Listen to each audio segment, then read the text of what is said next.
கோலிவுட்டில் ஃபேமஸான நடிகையாக வலம் வந்தவர் அமலா பால். விஜய், ஆர்யா, தனுஷ் உள்ளிட்ட பலருடன் நடித்திருக்கும் அவர் இயக்குனர் ஈஸ்வர்யா விஜயை முதலில் காதலித்து திருமணம் செய்து கொண்டார். ஆனால் அந்த திருமண வாழ்க்கை பாதியில் முடிந்தது. பிறகு ஜகத் தேசாய் என்பவரை இரண்டாவது திருமணம் செய்து கொண்டார். இந்நிலையில் அவர் சமீபத்தில் தனியார் யூடியூப் சேனலுக்கு அளித்த பேட்டி ஒன்று ட்ரெண்டாகியிருக்கிறது.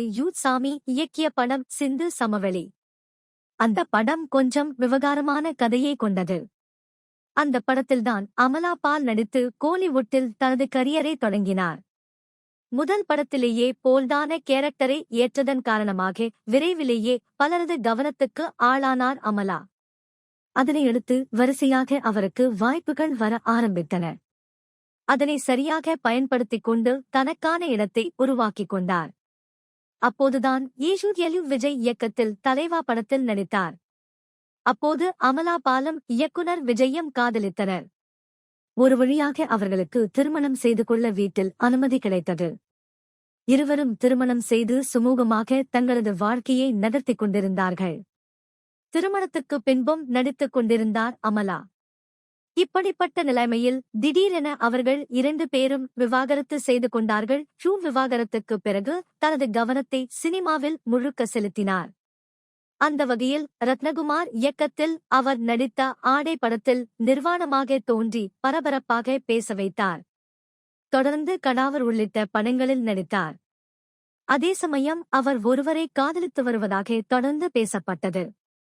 ஆனால் யார் என்று அவர் ரசிகர்களுக்கு அறிவிக்காமல் அமைதியே காத்தார். இந்தச் சூழலில் திடீரென ஜகத் தேசாய் என்பவரை இரண்டாவது திருமணம் செய்து கொண்டார் அமலா பால்.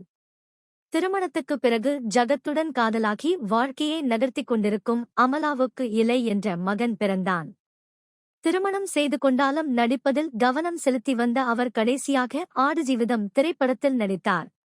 அந்த படத்தில் அவரது கேரக்டருக்கு குறைந்த முக்கியத்துவமே என்றாலும் படம் கவனம் ஈர்த்தது. இந்நிலையில் சமீபத்தில் தனியார் யூடியூப் சேனல் ஒன்றுக்கு பேட்டியளித்திருக்கிறார் அமலா பால்.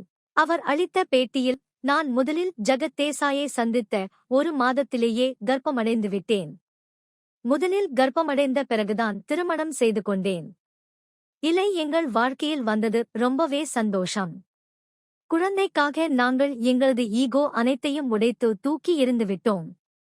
குழந்தையின் வருகை எங்களிடையே இருந்த ரிலேஷன்ஷிப்பை மேலும் பலமாக்கியது. அதனால்தான் இந்த உறவை நான் திவேன் என்று சொல்கிறேன். அதேபோல் இலை வந்த பிறகுதான் நான் இவ்வளவு பொறுமையாக இருப்பேனா என்று தோன்றியது. ஏனெனில் எனக்கெல்லாம் பொறுமையே இல்லை.